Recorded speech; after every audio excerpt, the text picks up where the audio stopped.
Bonjour, aujourd'hui je vais vous présenter un exposé sur la mosquée bleue d'Istanbul. La mosquée bleue, mosquée du sultan Ahmet, ou encore dite mosquée Sultan Ahmet, est située en Turquie, plus précisément à l'intérieur de la capitale qui est Istanbul. Elle est considérée comme l'un des plus beaux endroits d'Istanbul. On dit même que c'est un symbole de la ville avec un mélange omniprésent entre l'Occident et l'Orient. Elle figure comme l'une des attractions les plus touristiques d'Istanbul. Cette œuvre d'art fut construite entre 1609 et 1616, soit en 7 ans, sous le règne du sultan Ahmed Ier par le célèbre architecte Sedefkar Mehmet Aga. Celle-ci est désignée comme le point de départ majeur pour les pèlerinages en direction de la Mecque.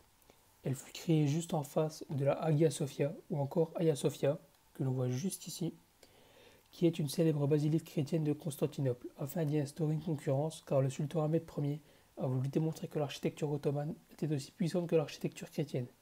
C'est alors que le sultan s'inspirera par la suite de cette basilique et de la mosquée Souleymanie afin d'édifier la mosquée bleue. Cette mosquée fut alors la deuxième mosquée au monde à comporter 6 minarets. C'est la tour sur laquelle l'imam appelle les musulmans à la prière. Cela a engendré énormément de critiques envers le sultan, car le seul mosquée comportant 6 minarets est la Mecque. Il a donc dû financer la construction d'un septième minaret pour celle-ci, car elle se doit d'être la mosquée qui en contient le plus. La mosquée bleue est dite comme le dernier ouvrage de l'architecture ottomane sous une forme plutôt classique.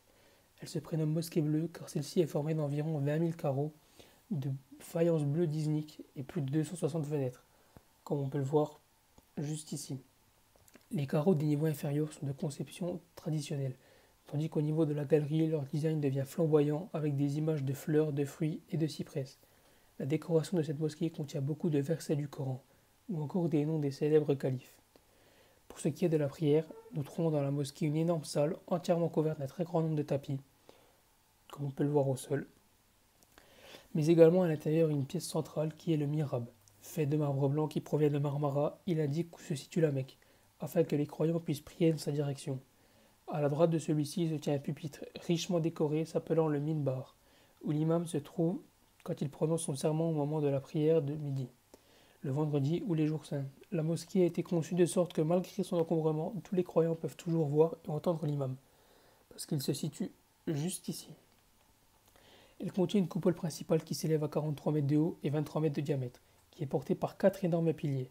Vu de la cour, le profil de la mosquée devait être une succession harmonieuse de coupoles et de demi-dômes.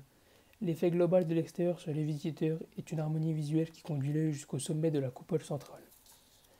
Comme beaucoup de mosquées, elle contient la tombe de son fondateur, mais aussi une médersa, qui est une école coranique ou encore un hospice qui est un lieu où les religieux soignent les pèlerins. La cour est à peu près aussi grande que la mosquée elle-même et elle est entourée par un processus plutôt monotone d'arcades voûtées, comme on peut le voir juste ici. Mais il est impossible de rater l'immense porte d'entrée qui mène à la cour, se caractérisant par son architecture en arcade elle aussi, qu'on voit juste en fond. En dehors de cette mosquée, nous trouvons également une fontaine hexagonale centrale. Étant donné que ce monument est le plus populaire d'Istanbul de par sa richesse de culture mais aussi son architecture, la mosquée bleue d'Istanbul est donc classée au patrimoine mondial de l'UNESCO.